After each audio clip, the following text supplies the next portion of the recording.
Assalamualaikum warahmatullahi wabarakatuh. Rahayu Rahayu Sagung Dumadi. Perang Demak dan Majapahit ditulis oleh Raden Mas Damar Sasangka, Senin 22 Maret 2010.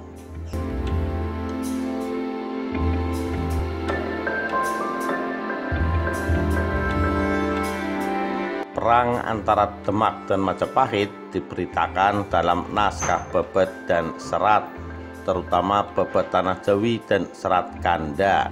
Dikisahkan Sunan Ampel melarang Raden Patah memberontak pada Majapahit karena meskipun berbeda agama, Brawijaya tetaplah ayah Raden Patah. Namun sepeninggal Sunan Ampel, Raden Patah tetap menyerang Majapahit.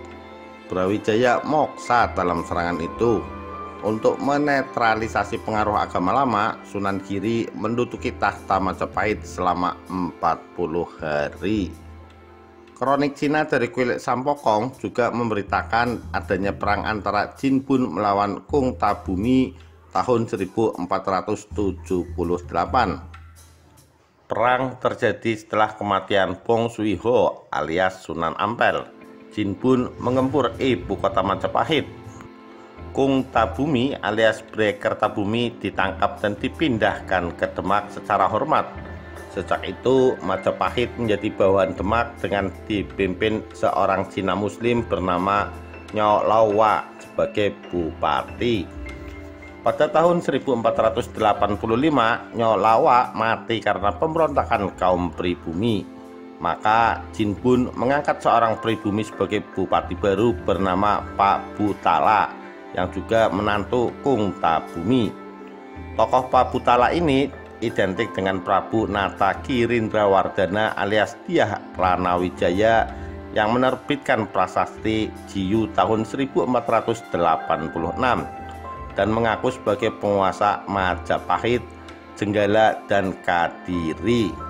Selain itu, Dyah Ranawijaya juga mengeluarkan prasasti Petak yang berkisah tentang perang melawan Majapahit.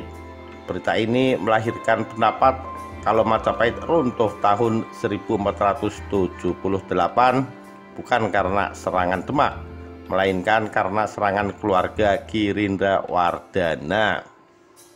Apakah Raden Patah menyerang Majapahit atau tidak? Yang jelas ia adalah raja pertama Kasultanan Demak. Menurut Bebet Tanah Jawi, ia bergelar Senopati Jin Bun Ningrat Ngabdurrahman Panembahan Palembang Sayyidin Panatagama. Sedangkan menurut Serat Praniti Radya bergelar Sultan Syekh Alam Akbar. Nama Patah sendiri berasal dari kata Al-Fatah yang artinya sang pembuka, karena ia memang pembuka kerajaan Islam pertama di Pulau Jawa. Pada tahun 1479 ia meresmikan Masjid Agung Demak sebagai pusat pemerintahan. Ia juga memperkenalkan pemakaian Salokantara sebagai kitab undang-undang kerajaan kepada umat beragama lain. Sikap Raden Patah sangat toleran. Kuilik Sampokong di Semarang tidak dipaksa kembali menjadi masjid sebagaimana dulu saat didirikan oleh Laksamana Cheng-ho yang beragama Islam. Raden Patah juga tidak memerangi umat Hindu dan Buddha sebagaimana wasiat Sunan Ampel gurunya. Meskipun naskah Bebet dan Serat memberitakan ia menyerang Majapahit, hal itu dilatar belakangi persaingan politik memperebutkan kekuasaan Pulau Jawa, bukan karena sentimen agama. Lagi pula naskah Bebet dan Serat juga memberitakan kalau pihak Majapahit lebih dulu menyerang Giri Kedaton, sekutu Demak di Gresik. Pada tahun 1507, Raden Patah meresmikan Masjid Agung Demak yang baru dibuat. Lalu pada tahun 1512 menantunya yang bernama Pate Unus, Bupati Jepara, menyerang Portugis di Malaka. Tokoh Pateunus ini identik dengan Yatsun dalam kronik Cina yang diberitakan menyerang bangsa asing di Maluku tahun 1512. Perbedaannya ialah Pateunus adalah menantu Paterodin, sedangkan Yatsun adalah putra Jinbun. Kedua berita, baik dari sumber Portugis ataupun sumber Cina, sama-sama menyebutkan armada Demak hancur dalam pertempuran ini. Menurut kronik Cina, Jinbun alias Raden Patah meninggal dunia tahun 1518 dalam usia 63 tahun. Ia digantikan Yatsun sebagai raja selanjutnya yang dalam babat tanah Jawi bergelar Pangeran Sabrang Lor. Menurut naskah babat dan serat, Raden Patah memiliki 3 orang istri. Yang pertama adalah Putri Sunan Ampel, menjadi permaisuri utama, melahirkan Raden Surya Pamekas dan Raden Trenggana. Raden Trenggana adalah putra Raden Patah yang kemudian naik tahta menjadi Sultan Demak ketiga, bergelar Kanjeng Sultan Trenggana. Istri yang kedua seorang putri dari Randu Sanga, melahirkan Raden Kanduruan.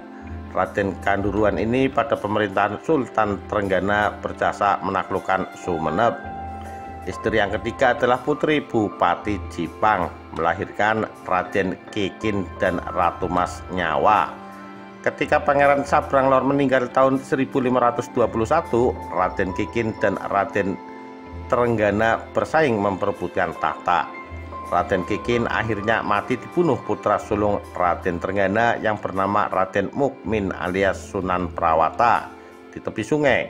Oleh karena itu, Raden Kikin pun dijuluki Pangeran Sekar Seda ing Lepen, artinya bunga yang gugur di tepi sungai. Tampilnya Raden Patah dalam panggung politik di Keraton Demak Bintoro telah mengubah fenomena ideologi dan keagamaan di tanah Jawa pada khususnya dan kawasan Nusantara pada umumnya. Dengan dukungan penuh dari Wali Songo, Raden Patah berusaha melakukan dakwah Islam dengan pendekatan struktural dan kultural. Sebagai pelopor kerajaan Islam, Keraton Demak Bintoro menjadi pusat penyebaran agama. Masjid Agung Demak merupakan peninggalan kuno yang hingga kini tetap memberi inspirasi bagi alim ulama dan seluruh umat Islam dalam menjalankan syiar keagamaan dengan berbasis akulturasi budaya. Dari segi genealogis, Raden Patah adalah putra Prabu Brawijaya dari Kerajaan Majapahit yang mempunyai hak untuk melanjutkan tahta orang tuanya. Dengan posisi yang sangat kuat itu, Wali Songo beserta para penyebar agama Islam mendapat pengayoman dan perlindungan. Metode syiar keagamaan yang didasari oleh ilmu pengetahuan serta kokohnya basis ekonomi dan didukung oleh kekuasaan mempercepat keberhasilan dakwah Islamiyah di tanah Jawa. Terbukti hampir di seluruh tanah Jawa masyarakatnya memeluk agama Islam. Di lingkungan perkotaan, pedesaan, dan pegunungan, hingga saat ini sebagian besar penduduknya beragama Islam. Ini semua adalah jasa Raden Patah beserta Wali Songo.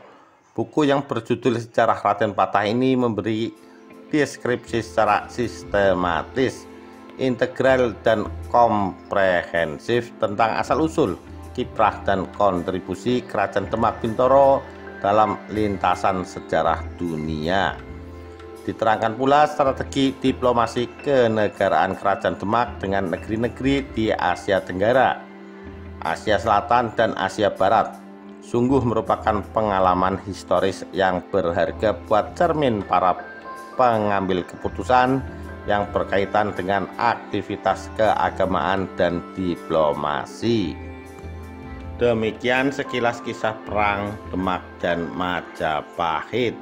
Sekian, terima kasih. Wassalamualaikum warahmatullahi wabarakatuh. Rahayu, Rahayu, Sagung Dumadi.